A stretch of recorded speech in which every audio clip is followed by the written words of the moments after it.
and new meter installations in Manhattan, and so we're pretty busy. I've had my own good and bad experiences with performance reviews. I had a manager who just handed me a piece of paper and said read it and sign, and it was terrible. So I much prefer the more millennial way of thinking, that I want more constant feedback, and I think that that works better and I perform better. And next up is Juliana with planning and performance. Hi, I'm Juliana. I'm going to be talking about the planning portion of performance.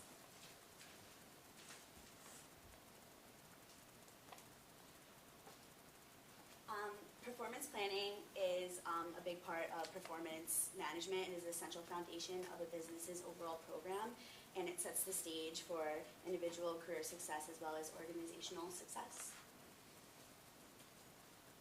Planning refers to setting performance expectations and goals for individuals to channel their efforts toward achieving departmental or organizational objectives, and this is very important because this is how you lead towards your success in the future of working on a project or for your position.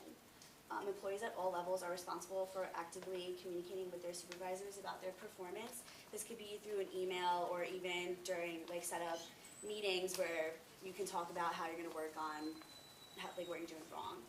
Supervisors are responsible for developing performance goals and objectives along with input from employees, communication throughout the performance, and ensuring that employees have the right tools and resources for training that they need for their success.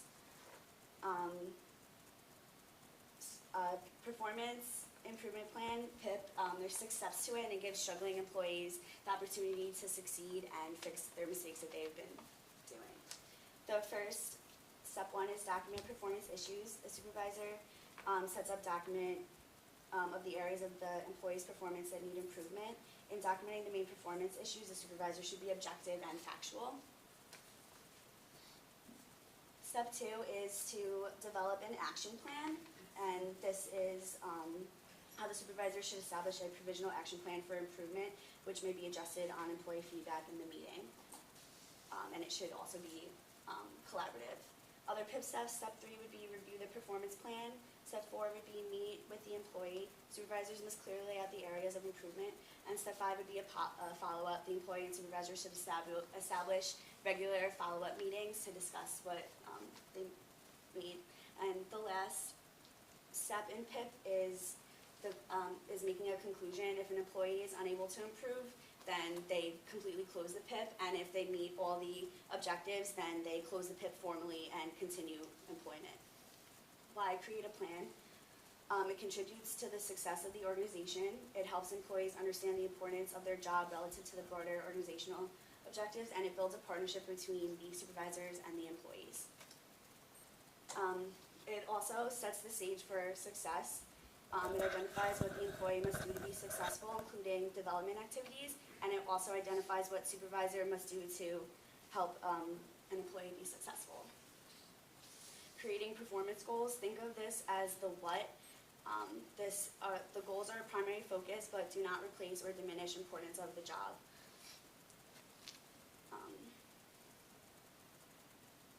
This is collaborating with your supervisor and employees is very important because this is how you end up succeeding in what you're doing wrong.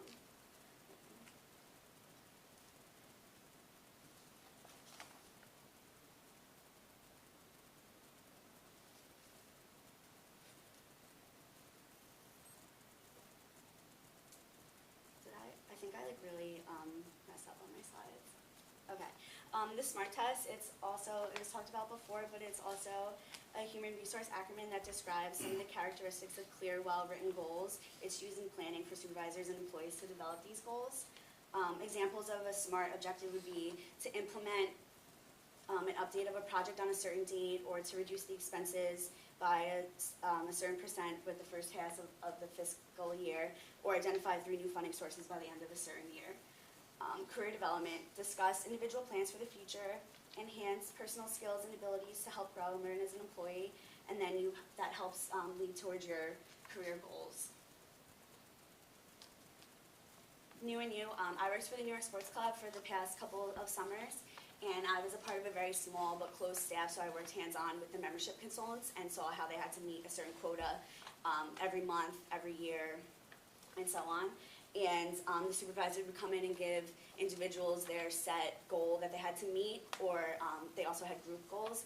And the top selling membership consultant would be the top membership consultant of the month, and they would also receive a salary increase.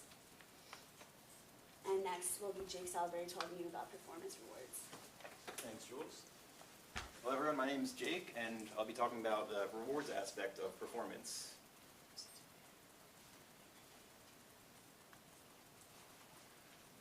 Businesses use reward systems now to reward performance and motivate their employees. Motivation really helps employees to change their work habits in a positive manner and any key behaviors. And here's some myths about rewarding employees. Money isn't always the best reward. It only acts as a temporary boost of morale for them. And you also need to know that employees don't need to be rewarded on every occasion, unless they do something really special. And also 4 aspects to a reward system. The 4 aspects are compensation, benefits, recognition, and appreciation, which I'll talk about in the following slides. But many businesses now, they don't implement all 4 of them. They usually only implement the first 2.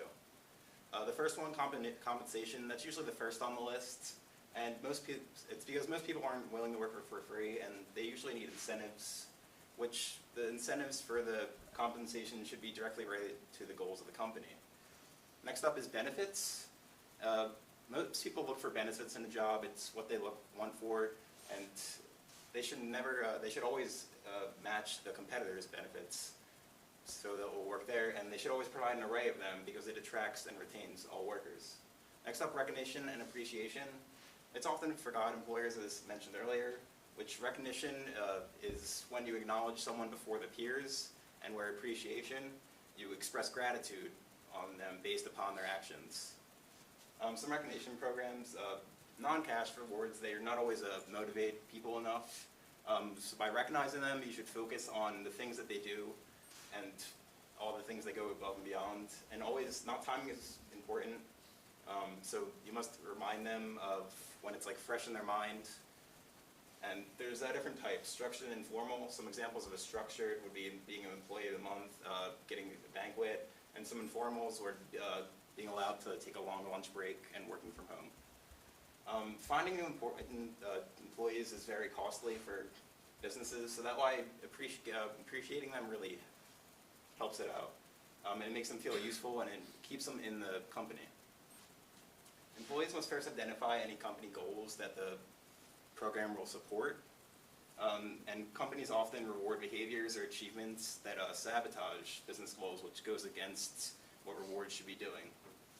The first steps to designing a reward system, you must first identify desired employee performance, and from that performance you can designate any rewards that are appropriate for it at the time. And it's important to communicate to your employees what the program is so they know how to act. And rewards, they should always be related to passion and purpose, never pressure and fear. Fear tends to have the opposite effects after the first few times. It only motivates them for a certain period of time. And each employee is different, so you need to understand what motivates each employee to give them different rewards for each respectively. And rewards should occur shortly after the behaviors because it reinforces that behavior, so it'll go above and beyond more often. And there's different types of reward programs that a lot of businesses implement now. That includes variable pay, bonuses, profit sharing, and stock options, which I'll talk about in the following slides. The next one should be variable pay. Variable pay is an incentive used by businesses to reward employees' contribution, and it's based upon 2 factors, your own performance and the company's performance during that year. And it takes them out and it factors it based on that, and then you get a percentage of it. And then bonuses are what a lot of companies use today, which may not be the best, because it typically rewards individuals based upon their own accomplishments, and they just get money, which it's only a short-term motivator for them. Profit sharing, this is where it rewards employees for their contributions to the company toward an achieved profit goal. And from that goal, it creates a pool of money which is then dispersed to all the employees based upon a percentage of their salary. And then stock options is one of the best motivators for employees. It acts as a long-time motivator. It's allows them to buy stocks in the company at a fixed price, and then it really keeps them there for years so they can build up the stock in the company. So new and you, I work at an Indian restaurant in Collingswood called Indaloo. I do many different jobs there, but I really like the reward system we have. The employees, they really go over what you do well, and they appreciate and recognize everything. Like my manager will recognize anything we may do in front of everyone and then point it out, so then it really helps out and being able to do your job better.